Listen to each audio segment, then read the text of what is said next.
नमस्ते सरस्वती देवे गौरवाणी प्रचारिणे निर्विशेष शून्यवादी पाश्चात्य देशकारिणे नमो महावदनाय कृष्णाय प्रदायते कृष्णाय कृष्ण चैतन्य नामने गौरवाणे नमः। हे कृष्णा करुणा सिंधु दीनबंधु जगत्पते गोपेश गोपिका कांत राधा कांत नमोस्तुते। तप्त कांचन गौरांगी राधे वृंदावनेश्वरी विश्वानुसुते देवी प्रणमामि हरिप्रिये। वाञ्छाकल्पतरुभ्यश्च कृपासिन्धुभ्येव च पतितानां पावनेभ्यो वैष्णवेभ्यो नमो नमः। जय श्री कृष्ण चैतन्य प्रभु नित्यानंद श्री अद्वैत गदाधर श्रीवासादि गौरभक्तवृंद। हरे कृष्णा कृष्णा कृष्णा हरे हरे हरे राम राम राम हरे हरे। चैतन्य महाप्रभु की जय, नित्यानंद प्रभु की जय, अद्वैताचार्य की जय, गदाधर पंडित की जय, सुभाष ठाकुर की जय। तो ये जो भजन है ये नरोत्तम दास ठाकुर ने लिखा है, जो हमारे बहुत बड़े महान आचार्य हैं, है ना। और मैं शॉर्ट में बताऊंगी, बिल्कुल शॉर्ट में। निताई पद कमल कोटि चंद्र सुशीतल। अभी आपने जो अभिषेक देखा उसमें कौन कौन थे? गौर निताई।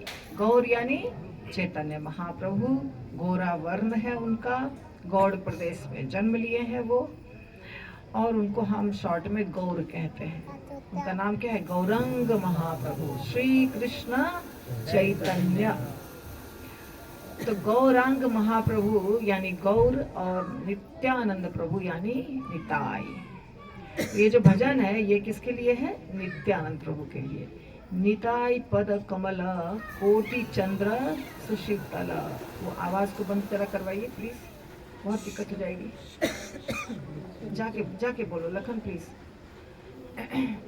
तो नित्यानंद प्रभु का जो चरण कमल है, नित्यानंद प्रभु का चरण कमल जो है वो कोटि चंद्रमा के समान शीतलता प्रदान करता है। इस दुनिया में सब लोग परेशान हैं, जल रहे हैं, है ना, त्रिताप से परेशान हैं और बहुत तरह की कठिनाइयां हैं जीवन में। और ठंडक कहाँ प्राप्त होगी?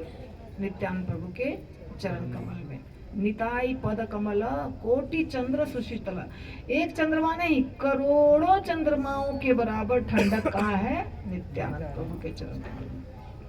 जे छाया जगत जुड़ाए। समूचा जो जगत है वो उन्हीं के ठंडक में है। ऐसे नित्यानंद प्रभु का यदि भजन नहीं किए तो क्या होगा? राधा कृष्ण पाइते ना आए। हैनो निताय बिने भाई राधा कृष्ण पाइते ना आए। इसलिए क्या करो? दृढ़ कौरी धरो निताय पाए। दृढ़ता पूर्वक नित्यानंद प्रभु के चरण कमल को पकड़ो। आप लोग अभिषेक किए, अभी सब लोग, बहुत सारे लोग अभिषेक किए, करीब करीब सब लोग करते हैं अभिषेक। बहुत बड़ा सौभाग्य है कि अभिषेक करने का मौका प्राप्त हो रहा है आप लोगों को। ये जो समय है ये बहुत बहुत दुर्लभ है। भगवान कृष्ण ब्रह्मा जी के पूरे दिन में सिर्फ एक बार ही प्रकट होते हैं, और भगवान कृष्ण जब प्रकट होते हैं, परम पुरुषोत्तम भगवान कृष्ण, उसके तुरंत बाद जो कलयुग आता है उसमें चैतन्य महाप्रभु प्रकट होते हैं। और इसीलिए इतना आराम से सबको भक्ति मिल रही है। नित्यानंद प्रभु आप छू सकते हैं, उनके चरण कमल को स्पर्श कर सकते हैं। और अभी तो अपने मंदिर में भी ब्राह्मण दीक्षित को अभिषेक करने का मौका मिलता है। तो उनके चरण कमल को यदि नहीं भजे तो राधा कृष्ण नहीं प्राप्त होंगे। राधा कृष्ण प्राप्त करना है तो गौर निताई को भजना आवश्यक है। से संबंध नहीं जार वृथा जन्म जलोतार, से पशु बड़ो दूराचार। ये जो संबंध जिसको नहीं पता चला भगवान का संबंध हमारे साथ क्या है, नित्यानंद प्रभु क्या है? स्वयं बलराम जी। उसका जन्म बेकार हो गया और वो पशु के समान है। निताई ना बोलिलो मुखे, मजिलो संसार सुखे, विद्याकुले की कोरी बेतार। यदि गौर निताई का नाम नहीं लिए, भजन नहीं किया, तो क्या हो गया? जीवन बेकार। क्यों? क्योंकि संसार के, भौतिक दुनिया के चीजों में हम व्यस्त हैं, उसी में मजिलो यानी उसमें हम पूरा घुसे हुए हैं। तो भौतिक दुनिया में घुसे हुए हैं और भगवान का भजन नहीं कर रहे हैं, तो क्या हो जाएगा? कुछ फायदा नहीं होगा। वहां जाकर के पढ़ने लिखने से भी कुछ फायदा नहीं होगा। अहंकारे मत्त होया निताई पद पासरिया, असत्य र सत्य कोरी मानी। अहंकार में इतना ज्यादा हम उसके मद में है। अहंकार स्वयं में अपने आप में क्या है? अहंकार यानी मद, गर्व और मूर्खता की नित्यानंद प्रभु के चरण कमल को भूल चुके हैं। पासरिया यानी भूलना, और असत्य को सत्य मान रहे हैं।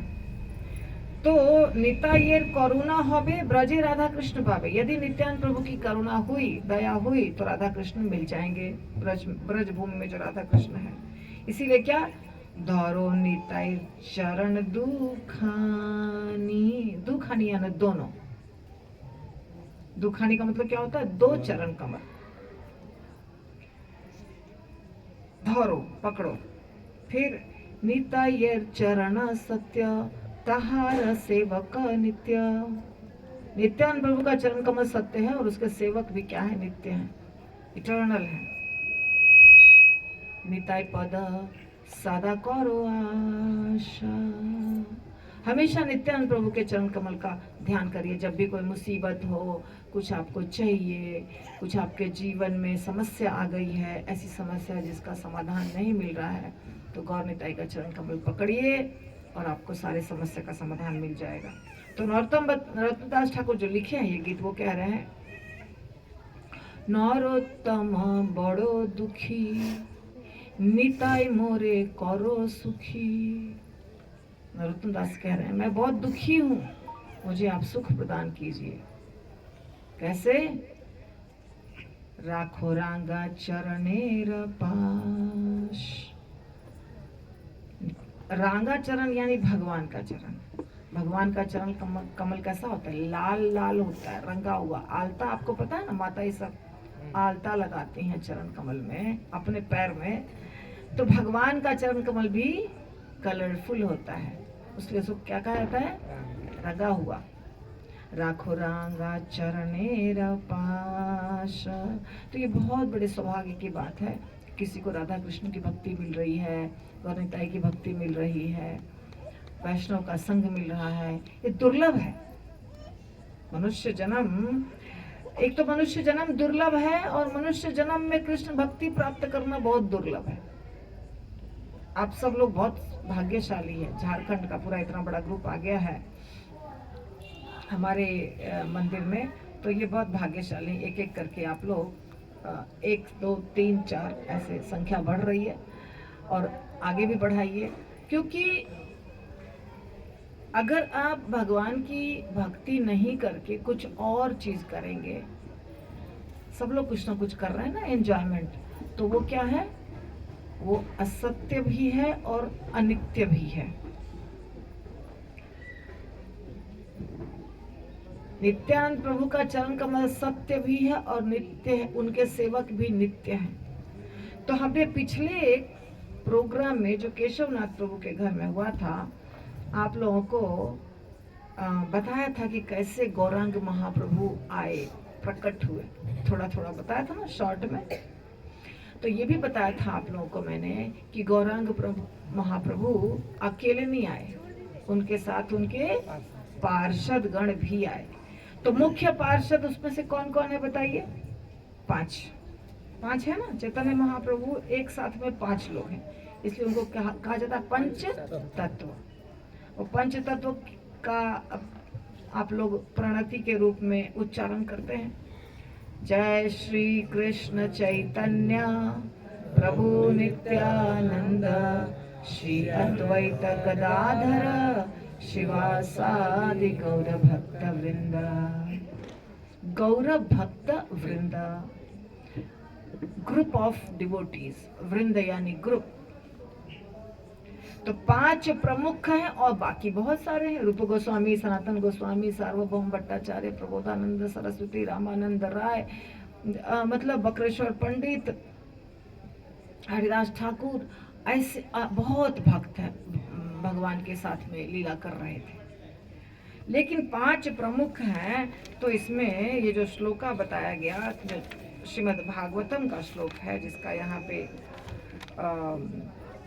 कोट किया गया था जिस श्लोक को, वो श्लोक में क्या है, 5 जो है उसका वर्णन करते हैं कृष्णदास, सॉरी वृंदावन दास ठाकुर, वृंदावन दास ठाकुर की बुक में लेकर बैठी हूँ अभी। वो जो श्लोक था ना, कृष्ण वर्णम त्रिषा कृष्णम सांगोपांगास्त्र पार्षदम यज्ञ संकीर्तन प्राय यजंति ही सुमेधसः। ये श्रीमद् भागवतम का कोट है 11वें स्कंध का 5वां अध्याय और श्लोक संख्या 31 और 32। तो इसमें कहते हैं कि जो बुद्धिमान लोग होते हैं ना, वही करते हैं गौरांग महाप्रभु की भक्ति। बहुत सुमेधसः, मेधा यानी बुद्धि, सुमेधस यानी बहुत अच्छी बुद्धि जिसकी। और चैतन्य महाप्रभु सबको कृष्ण प्रेम बांटने के लिए आए। आजकल मेरा जो चैतन्य चट्टामृत का क्लास चल रहा है, उसमें यही प्रसंग चल रहा है कि कैसे चैतन्य महाप्रभु यानी कि कृष्ण भगवान, जब द्वापर में कृष्ण आए थे, कलयुग के पहले क्या था, द्वापर। तो द्वापर में जब कृष्ण आए थे तो कृष्ण ने लीला की 125 वर्षों तक धराधाम पर, और 125 वर्षों के बाद वो चले गए। तो जब उन्होंने लीला की तो उनके साथ बहुत सारे गोलोक धाम से आए भक्तगण, बहुत सारे स्वर्गलोक से आए भक्तगण, बहुत सारी गोपियां थी, बहुत सारे गोप बालक थे, और उनकी पत्नियां भी बहुत सारी बनी थी, यानी लक्ष्मियां थी। लक्ष्मी सहस्त्र शत संभ्रम सेव्यमानम 16,108। तो कृष्ण ने सबको खुशी प्रदान की, सबके साथ आनंद पूर्वक लीला की, और फिर वो गोलोक धाम चले गए। जब वो गोलोक धाम चले गए तो वहां सोचने लग गए कि ये जो जीवात्मा है, मेरे पार्षद को छोड़ दो, उनको तो पता है, मेरे पार्षदों को तो सब कुछ पता है कि कैसे भक्ति करनी है, कैसे मेरे से प्रेम करना है, क्योंकि उनके पार्षद तो भगवान के साथ हर प्रकार के रस में लीला कर रहे थे। माधुर्य रस में भी लीला कर रहे थे, सख्य रस में भी लीला कर रहे थे, वात्सल्य रस में भी लीला कर रहे थे। परंतु बाकी जो जीवात्मा है उनका कैसे होगा, क्या होगा उनका? वो तो बिना कृष्ण प्रेम प्राप्त किए, बिना ठीक से भक्ति को समझे रह जाएंगे। तो कृष्ण सोच रहे हैं गोलोक में बैठे बैठे कि लोगों के अंदर मेरे बारे में, यानी भगवान का एक जो छवि है वो है ऐश्वर्यमय रूप। भगवान यानी बहुत पैसे वाले, बहुत गहना पहनने वाले, बहुत सुंदर दिखने वाले, मुकुट पहने हुए, कुंडल पहने हुए, कमरधनी पहने हुए, पायल पहने हुए, सिल्क के कपड़े पहने हुए, कौस्तुभ मणि और शिवस्य का चिन्ह, ऐसा रूप है। और वो क्या करते हैं, ऐसा रूप जब जानते हैं, समझते हैं, तो डर जाते हैं, और डर के मारे दिया, अगरबत्ती, धूप, नैवेद्य, मंत्र का उच्चारण और बहुत सारा विधि विधान, इस सब का पालन करते हैं, और ऐसे ही मेरी पूजा करते हैं हमेशा। शास्त्रों में ऐसे ही वर्णन है। परंतु इस प्रकार की पूजा से मुझे आनंद नहीं मिलता है। शिथिल भक्ति है, ये ऐश्वर्यमय भक्ति शिथिल भक्ति है, तो कुछ करना पड़ेगा मुझे। ऐसा जो इन लोगों का जो तरीका है मेरे से आदान प्रदान करने का, वो उसमें कुछ आनंद नहीं है, उसमें मुझे भी मजा नहीं आता है, उनको भी मजा नहीं आता है। तो इनको वो भक्ति सिखानी है जो ब्रज के लोग करते हैं, ब्रजवासी करते हैं। तो ब्रजवासी कैसी भक्ति करते हैं? ब्रजवासी गण भगवान को भगवान मानते ही नहीं। क्या मानते हैं? सुबल, स्तोक कृष्ण, मधुमंगल, श्रीदामा, सुदामा, क्या मानते हैं भगवान को? मेरा साथी है, मेरा साथी है, हम खेलेंगे, अगर ये हार गया तो कंधे पे हमको चढ़ाएगा, अगर हम हार गए तो हम कंधे पे चढ़ाएंगे, बराबर हैं हम लोग, कोई कम ज्यादा नहीं है। यशोदा मैया जो देंगी इनको खाने के लिए हम छीन के खाएंगे, हम जो देंगे ये खाएंगे। ऐसा कुछ नहीं है कि ये भगवान है, ऐसा कुछ नहीं। गोपियां भी वैसे करती है। तुमने गलती की, तुमने बछड़े का वध किया, तुम पापी हो, तुमको जाओ अभी सब तीर्थ में स्नान करके आओ, हमको छूना मत। अगर तुमने हमको छुआ तो हम अपवित्र हो जाएंगे, तुमने पाप किया है। तो कोई गोपी नहीं मानती है कि ये भगवान है, और कृष्ण को यही अच्छा लगता है। तो कृष्ण ने सोचा क्या करें? तो कृष्ण ने सोचा, अंत में निष्कर्ष निकाला कि मुझे खुद जाना पड़ेगा ऐसी वाली भक्ति सिखाने के लिए। ऐसी वाली भक्ति मेरे सिवाय कोई नहीं दे सकता है, ना शिव दे सकते हैं, ना ब्रह्मा दे सकते हैं, ना विष्णु दे सकते हैं, ये सिर्फ मैं दे सकता हूँ। इसीलिए फिर वो कलयुग में चैतन्य महाप्रभु बन करके प्रकट होते हैं। तो चैतन्य महाप्रभु अकेले आएंगे तो काम नहीं चलेगा ना, करके दिखाना है। अपनी आचारी भक्ति सिखाई मु सवारे, खुद करके दिखाना पड़ेगा कैसे प्रेम होता है, किसको प्रेम कहते हैं। तो अपने पार्षदों के साथ आते हैं। तो मुख्य पार्षद कौन हो गए? नित्यानंद प्रभु बलराम जी, हाँ, अद्वैत आचार्य महाविष्णु, गदाधर पंडित स्वयं राधा रानी, और श्रीवास ठाकुर, नारद मुनि भी हैं, कोई कहता है नारद मुनि हैं, कोई कहते हैं भक्त हैं। तो इस प्रकार पंच तत्वात्मकम कृष्णम भक्त रूप स्वरूपकम भक्तावतारम भक्ताख्यम नमामि भक्त शक्तिकम। तो ये सब कुछ लेते हुए प्रकट होते हैं। तो बात ऐसी थी कि वो समय जो था, जिस समय चैतन्य महाप्रभु आने वाले थे, उसके पहले हम पहुंचते हैं। अभी चैतन्य महाप्रभु यानी कृष्ण तो द्वापर में सोच लिए कि हमको आना है, सिखाना है भक्ति। अब कलयुग प्रवेश कर चुका है, बहुत समय हो चुका है, कलयुग प्रवेश कर चुका है। परीक्षित महाराज के समय में ही कलयुग प्रवेश कर चुका था, कुछ समय बीत जाता है, परंतु फिर भी प्रथम चरण ही है कलयुग का, शुरुआत ही है। अभी भी बहुत दिन नहीं बीता, 5,000 वर्ष बीते। तो उसी समय जो कलयुग की शुरुआत थी, अब कलयुग के पहले ही आप देख लीजिए, द्वापर में जब धृतराष्ट्र थे तो क्या स्थिति हो गई थी। जब धृतराष्ट्र थे, महाभारत का युद्ध हुआ, तो स्थिति अच्छी थी क्या? नहीं थी ना। द्वापर ही था ना उस समय कलयुग तो नहीं था। परंतु पिता अपने पुत्र के प्रति काफी प्रेम करता है, भतीजे के प्रति प्रेम नहीं करता है, ये स्थिति हो गई थी। ऐश्वर्य से सबको मतलब है, हमारी ये जमीन है, ये जमीन हमारी है, हम तुमको देंगे नहीं, सुई के नोक के बराबर भी नहीं देंगे। तो अभी तो कलयुग आ गया है। तो स्थिति ऐसी थी देश भर की, और खास करके पश्चिम बंगाल गौड़ प्रदेश,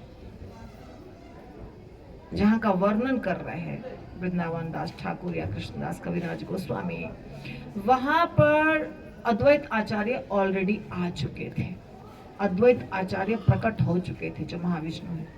और अद्वैत आचार्य के साथ साथ कुछ और वैष्णव भी थे, जैसे गंगादास थे, वो उनके ही बराबर के उबर के थे।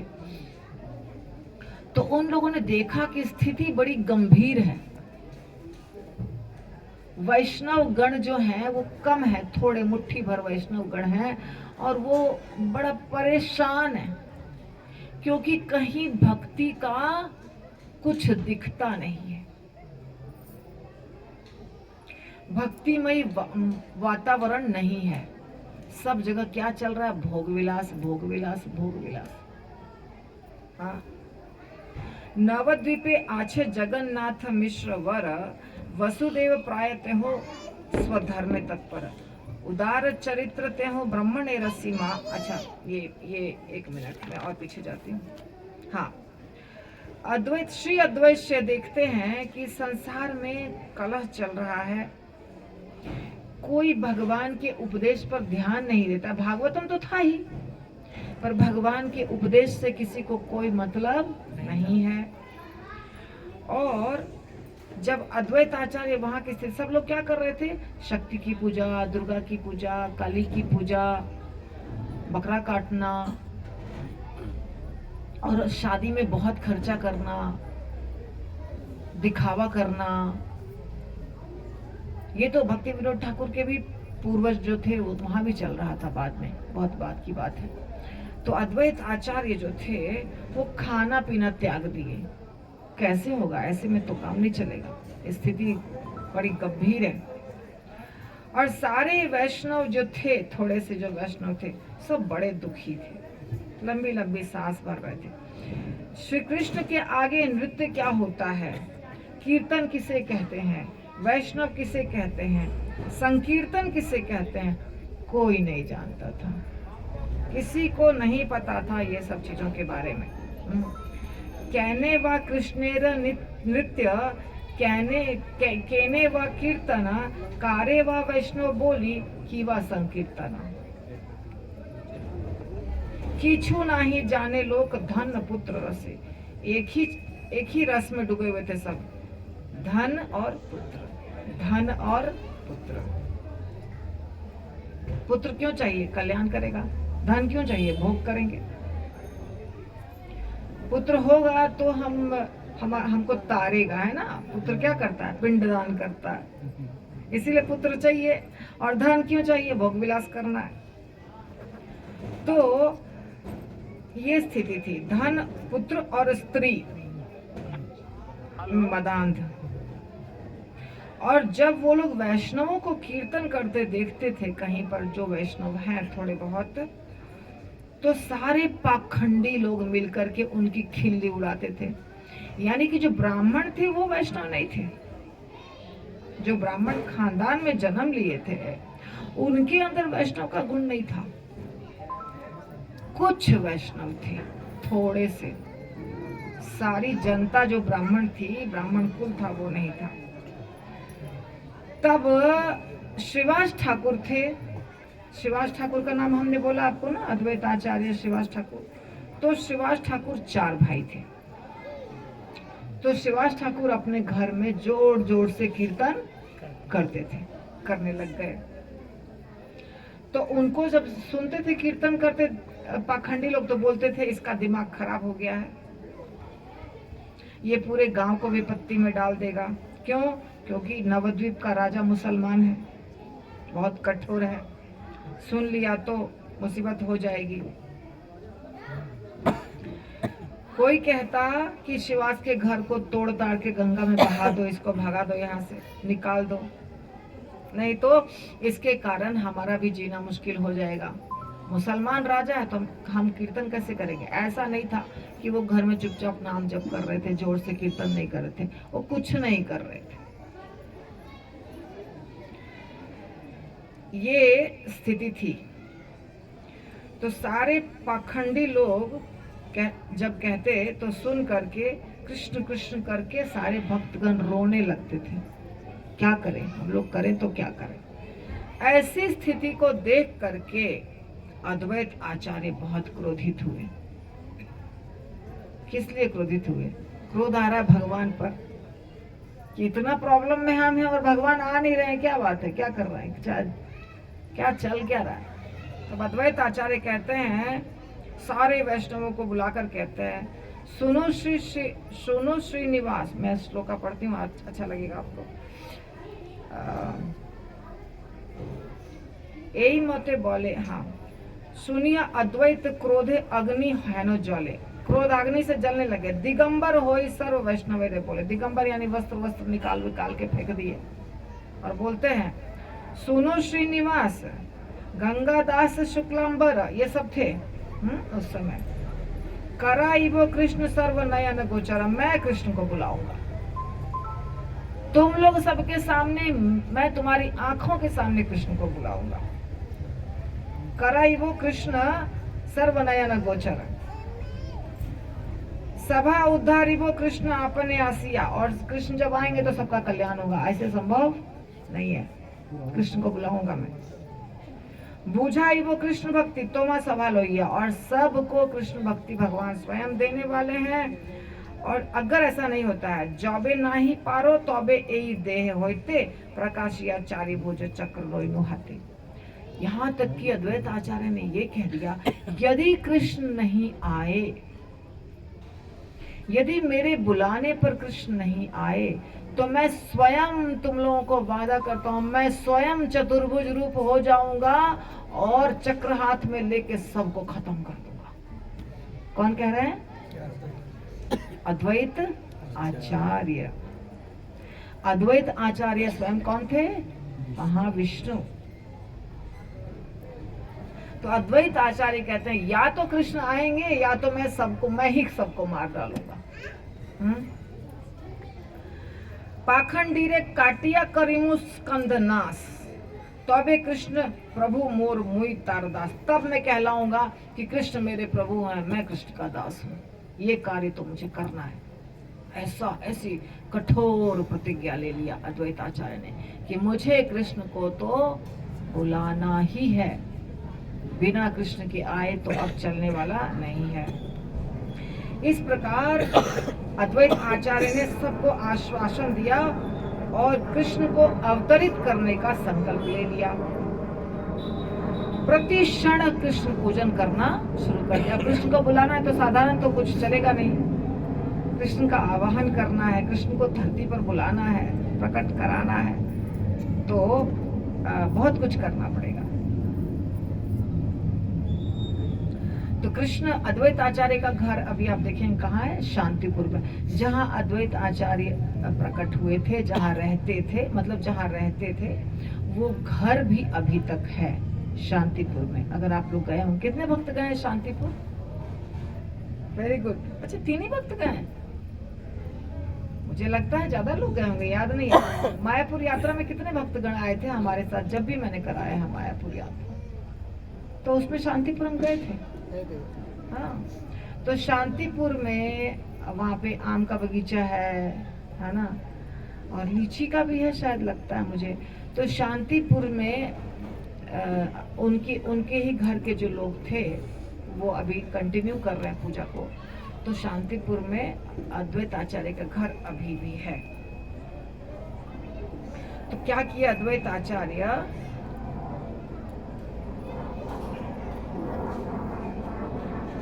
सारे भक्तगण पूजा करने लगे। अद्वैत आचार्य तो किए, सारे भक्तगण नवद्वीप में घूमने लग गए।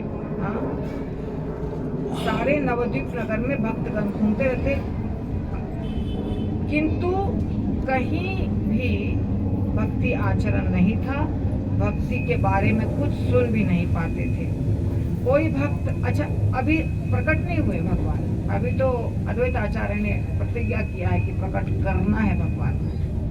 तो उसके पहले की स्थिति, यहाँ तक कि जब चैतन्य महाप्रभु प्रकट हो भी गए थे, बाद में मैं कहीं और अगले क्लास में, अभी तो नहीं हो पाएगा, तो जब चैतन्य महाप्रभु प्रकट हो भी गए थे तो बहुत वर्षों तक चैतन्य महाप्रभु ने अपने आप को भगवान के रूप में प्रकट नहीं किया था, वैष्णव के रूप में प्रकट नहीं किया था, नाम संकीर्तन नहीं कर रहे थे, वो गुप्त रूप से थे। और जब वो उनकी दीक्षा होती है, उसके बाद वो सबको भक्ति सिखाना शुरू करते हैं। तो उसके पहले चैतन्य महाप्रभु को देख के भी वैष्णवगण कन्नी काटते थे, यानी जिधर से वो आ रहे हैं रास्ता बदल लेते थे। क्यों? क्योंकि ये चिढ़ाएगा हम लोगों को, हमें परेशान करेगा। तो भक्तगण जो थे थोड़े से वो बहुत परेशान थे। कुछ भक्तगण अपना इतने दुखी थे कि चाहते थे कि हम तो आत्महत्या कर लें, शरीर त्याग दें। कृष्ण कृष्ण बोल करके रोते थे, जोर जोर से रोते थे, जोर जोर से सांस लेते थे। खाना पीना किसी को अच्छा नहीं लगता था और सोचते थे कि ये संसार ऐसा क्यों हो गया, संसार बहिर्मुख क्यों हो गया, क्यों कृष्ण भक्ति नहीं है। इसके लिए भक्तों ने क्या किया, सारा सुख भोग, जो भोग विलास होता है, अच्छा पहनना, अच्छा खाना, गाना बजाना, पार्टी करना, ये तो हर जमाने में था ना, उस सब कुछ बंद कर दिया दुखी होने के कारण। ये चैतन्य चरितामृत नहीं है, ये है चैतन्य भागवत, तो इसमें थोड़ा और एडवांस दिया है। चैतन्य चरितामृत में ये चीजें हैं, थोड़ा कम है।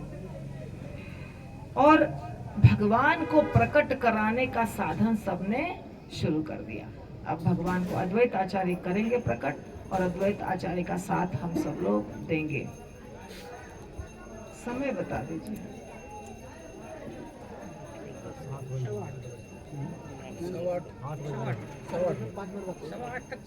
अच्छा ठीक है।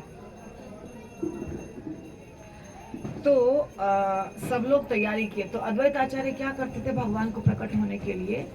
आपको पता है कि नवद्वीप कहाँ है? वहाँ पे गंगा नदी है ना, गंगा माता है वहाँ पे, नदिया डिस्ट्रिक्ट में। उसको हुगली कहते हैं। क्या कहते हैं? हुगली नदी, हुगली कहते हैं ना वहाँ पे। गंगा माता का ही एक नाम है हुगली भी। हुगली, सॉरी, हुगली तो डिस्ट्रिक्ट है ना, नदी का क्या नाम है? नदी भी हुगली। कलकत्ता का नदी हुगली, उसका भी नाम हुगली ही लग रहा है मुझे। और हुगली डिस्ट्रिक्ट भी है, एक डिस्ट्रिक्ट भी है हुगली, हुगली नदी ही कहते हैं उसको, हुगली नदी। तो गंगा नदी ही है, खाली नाम उसका अलग है। तो वहां पे एकदम तट के ऊपर ही ये स्थान है जहां भगवान प्रकट हुए, मायापुर जिसको कहते हैं। अभी क्या कहते हैं उसको? मायापुर। तो अद्वैत आचार्य गंगा माता का जल लेते थे, यानी गंगा जल लेते थे, और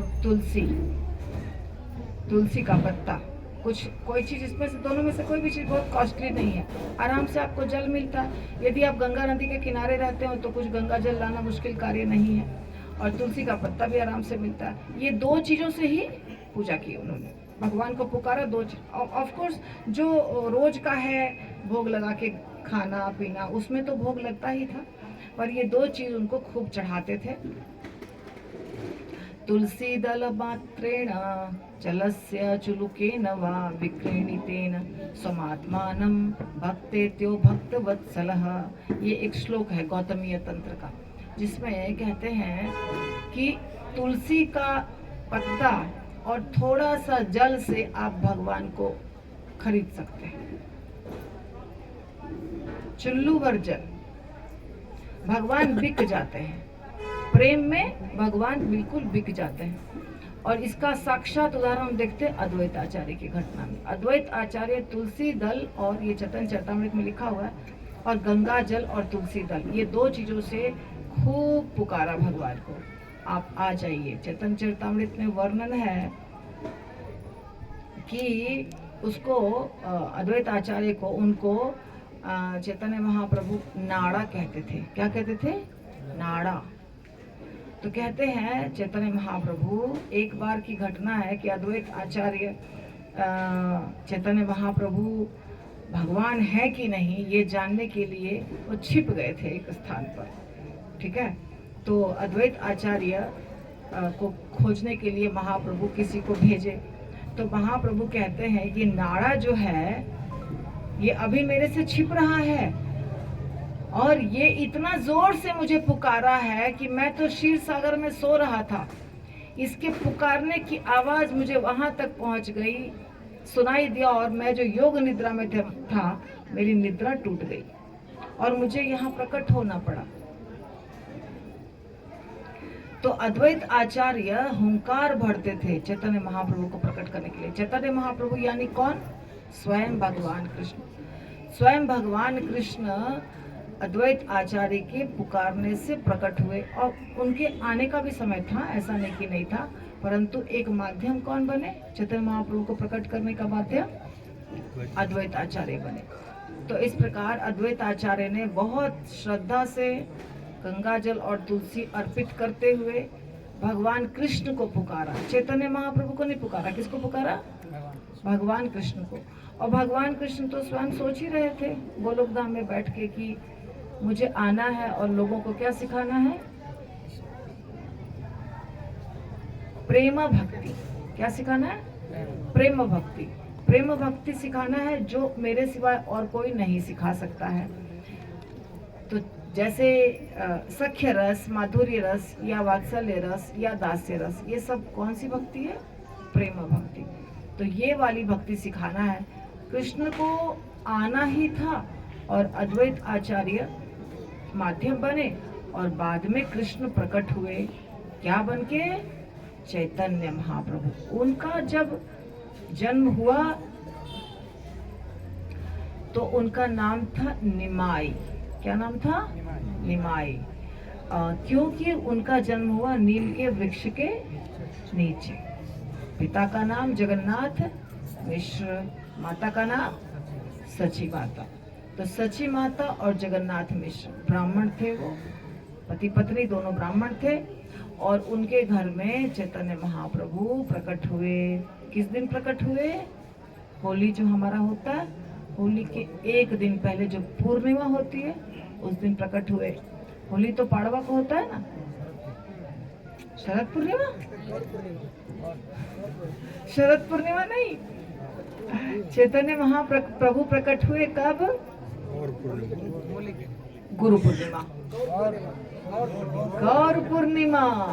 गौर पूर्णिमा तो नाम बाद में पड़ गया, उसका नाम गौर पूर्णिमा तो बाद में पड़ा। पर वो कौन सा महीना है? बोलिए।